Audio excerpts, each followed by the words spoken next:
guys, welcome back to another true crime video. Finally, you'll get to see my face since I've been away for like 3 weeks. Well, I've not been posting for 3 weeks.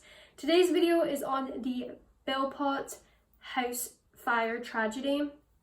It is really upsetting. This case involves children, it involves abuse. It might be very triggering for some people, so viewer discretion is advised. Also, I want to state some of the photos are a little bit blurry. There's nothing I can do about that, sadly. It's just the way the photos are. All the credit and stuff for everything I've gotten is down below. You should definitely check out the Wittacombe episode and the Jeremy Kyle episode. I'll link them down below for you, so go check them out and let me know how I've done in today's video and what you thought of this case. I really want to hear your opinions, so let me know. In May 2003, 19-year-old single mother Mairead Duffy married her fiancé, Mick Philpott. Mick Philpott was known to be a ladies' man, constantly flirting and hooking up with women. It was said even on his wedding day he was flirting with other women, and his newly wedded wife was just seen sitting by herself. He was the father of 17 children, so he was a very busy man. However, Philpott harbored a very sinister past. It's unclear whether Mairead knew about this past or not. When he was 21, he dated Kim Hill, his girlfriend of 2 years. Their relationship began when she was aged 15. The abuse Hill endured was horrendous. In the late 70s, when Hill was 17, Hill had sent Philpott a letter to end their relationship. Philpott responded by stabbing her dozens of times. I saw sources saying 15 to 27. And when her mother tried to intervene, he attacked her as well, seriously injuring both of them. Philpott went to prison and received a sentence of 7 years for attempted murder. However, he was released after 3 years and 2 months. Even after Philpott's conviction, his relationships were filled with violence and abuse. By the age of 40, Philpott was already a father of 5. Philpott chose the type of woman that he knew he could manipulate. He always seemed to go for much younger girls, mostly 16 to 17-year-old girls, that were seen as vulnerable. Philpott would charm his way in, gain their trust, and once in a relationship, he would abuse the girls. Philpott was obsessive. He was a very, very controlling man, and he would control every aspect of his partner's life. And when I say every aspect, I literally mean every aspect of their life. From finances, to where they worked, to who they would see, and how they would dress. The list just goes on. Philpott met Mairead Duffy in the year 2000, and she quickly fell under his spell. The pair moved into 18 Victory Road, and at first glance, the relationship was a happy one. However, behind closed doors, it was a different story. Mairead had a job working as a cleaner at one of the local hospitals, which she absolutely loved. She was described as a happy-go-lucky person when she was at work, and then all of a sudden her demeanor would completely change, and she would just go quiet and silent when she had to finish work and go get picked up by Philpott. In 2002, the domestic arrangements at 18 Victory Road became even stranger when Philpott moved his 16-year-old mistress into the house. The 16-year-old mistress's name cannot be named for legal reasons. She was even a bridesmaid at the couple's wedding, and both of them started families with Philpott. It got to the stage where there were 11 children living in the house. Philpott had a caravan outside the front of the house. This is where he would live and sleep, and on alternate nights he would have different women in there. The unusual living arrangements began to attract the attention of the local community. The Philpotts were already known to the media. In 2006, Philpott was heavily criticised in the UK tabloid media when he requested a larger council house for his family. Philpott appeared on the Jeremy Kyle show to defend his lifestyle, and he also appeared on an episode of the ITV documentary series and Wittacombe Verus in 2007. Philpott had been living with the 2 women for 12 years. While seemingly happy, cracks in the arrangement were beginning to appear. In 2012, Philpott's mistress realized that enough was enough. She left 18 Victory Road and took her 5 children that she shared with Philpott. Philpott wanted the children back, and he began legal proceedings to gain custody of the 5 kids. A court hearing was set. However, it was a date that neither party would attend. In the early hours of May 11th, 2012, a fire broke out at 18 Victory Road. In the house was Mick Philpott, Mairead Philpott, and their 6 children. Neighbours woke up to this horrifying sight. Friends and neighbours were trying to get in to this house and save everybody that's in it. However, Philpott's caravan blocked access and made it extremely difficult for people to get to the back garden. When neighbours finally got round to the back garden, they saw Mick and Mairead. They were able to get out in time and call the emergency services. 4 minutes after receiving the first emergency call, the fire crew had arrived at the front of the house. The fire had started at the front door and led up to the stairs, and the fire spread so fast it cut off any exit route for the children.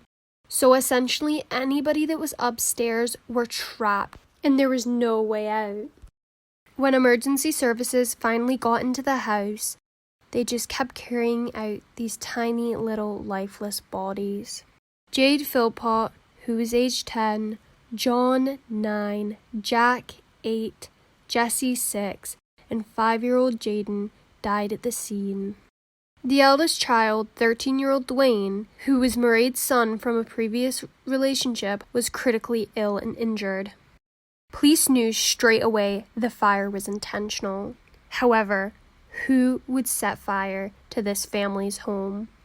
Loads of suspicion originally fell on Philpott's mistress, since obviously Philpott was trying to take the kids back and there was supposed to be a court date.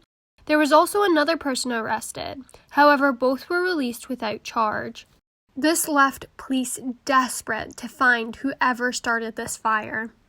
Unfortunately, Dwayne's condition severely deteriorated and was only being kept alive by a life support machine. Dwayne Philpott lost his fight for life on May 14th, 3 days after the fire. There was so much grief in the community, especially for the Philpotts, as they had just lost their 6 children in a house fire. On the 16th of May, 5 days after the fire, the Philpotts called a press conference at the Derby Conference Centre. This press conference would become a defining moment in the case. During this press conference, the Philpotts appeared to be consumed with grief. However, let's really inspect this press conference. Philpott didn't really pay any tribute to his children, which was one thing a lot of people picked up. Another thing people found weird was he never mentioned about finding the culprit, the person who'd done this. Furthermore, there wasn't any tears. I mean, if you're watching this press conference right now, you can see how grief-stricken they were. But if you really look close, there's not a single tear. Now, also during this time, they were put into a hotel in the Derby Hospital where the children's bodies were taken after the fire. Paul Mosley, a family friend who had been at the house the night of the fire, were placed under covert surveillance, which included bugging a hotel where the Philpotts were staying. The police made some pretty shocking discoveries on those undercover recordings, which were used as key evidence in the trial. These recordings captured Mairead having intercourse with Mosley whilst Mick Philpott was in the room. They also included a lot of whispered conversations, which were analysed by prosecution and defence. I'll play them now. What you said about how many times I went up ladders? I lost count how many times I went up the ladders. What did you say about me trying to go in? You tried everything you could to get in there. I said to him I wanted to run through the flames. What did you cry when you were saying it? How bad? Not really bad, but I did cry. Circle.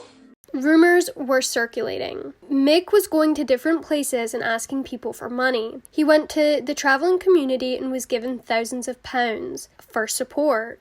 He had also been to other local supermarkets asking for handouts and asking for clothes. Allegedly, he was offered some clothes by the local supermarkets but turned them down because the clothes weren't good enough. He was also seen laughing and having fun and singing at a party for a christening. Which, I mean, people deal with grief in so many different ways. But I feel like when you've lost 6 of your children and the culprit is allegedly still out there, you wouldn't be doing this stuff. On the 29th of May, 2 weeks after the fire, detectives felt that they had enough evidence to arrest the Philpotts. They were both arrested and charged with murdering their 6 children. The third man, Paul Mosley, was also arrested on suspicion of murder. When the Philpotts were interviewed, they both said how they saw a bright orange light and how they both heard a pop. And what they were actually describing was the ignition of the fire. They wouldn't have seen that from the other side of the room unless they had set the fire. As 2012 drew to a close, the Philpotts' murder charges, along with Paul Mosley's charges, were downgraded to manslaughter. This meant that prosecutors didn't have to prove that the 3 accused actually intended to kill the 6 children, but only that they were responsible for their deaths.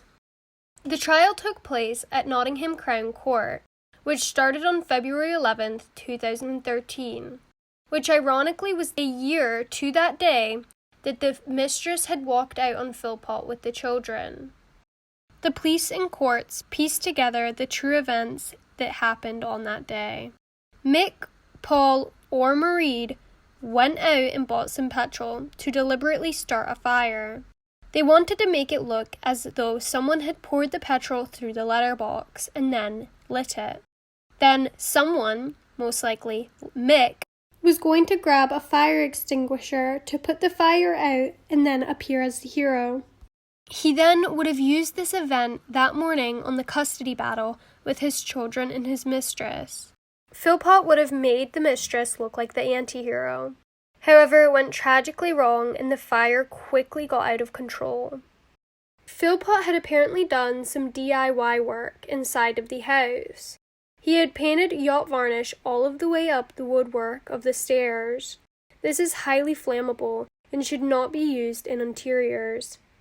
The fire went straight up the stairs. And also, this wasn't the worst of it because there was far too much petrol used to ignite the fire. Using petrol to start a fire is one thing, but it's also about the amount of petrol. A key piece of evidence was the petrol residue that was found on the clothes of each of the 3 defendants that they were wearing that night. It was a very small amount. However, analysts had discovered it was the same type of petrol that was used to start the fire inside of the house. Police had found a petrol canister, a glove, and a Dr. Pepper bottle found near the scene. Other evidence was the undercover recordings, witness accounts of neighbours and friends, and also the 999 call. Friends and neighbours who had tried so hard to save the children began to realise that there was something dreadfully wrong. Whilst they had risked their life to try and get into the house, the children's parents had stood by and just watched. Mairead's younger sister and her mom went up to the hospital whilst Dwayne was still alive. They offered to take over for a few hours so Mairead could freshen up and get a cup of tea. However, she never came back until 11 o'clock at night. Witnesses said it was quite obvious what she was up to, as Mairead had love bites all down her neck. The other piece of evidence was the 999 call. Prosecutors said that Mairead was very calm at the start of the call. They also thought it was strange how she asked for all 3 services, because if it was simply just a fire, you would only ask for the fire service, not police, fire, and ambulance. All 3 defendants were found guilty of 6 counts of manslaughter. Mick Philpott received a life sentence, with the judge describing him as a disturbingly dangerous man with no moral compass. Mick Philpott has to serve a minimum term of 15 years in prison for his part in the killings. Mairead Philpott and Paul Mosley were each sentenced to 17 years in prison. Mairead has been released and been given a new identity, and Mosley is about to be released this coming May. The house was demolished in 2013, and a new building takes its place. Okay, that is the end of today's video. Thank you so much for watching and stay tuned for more.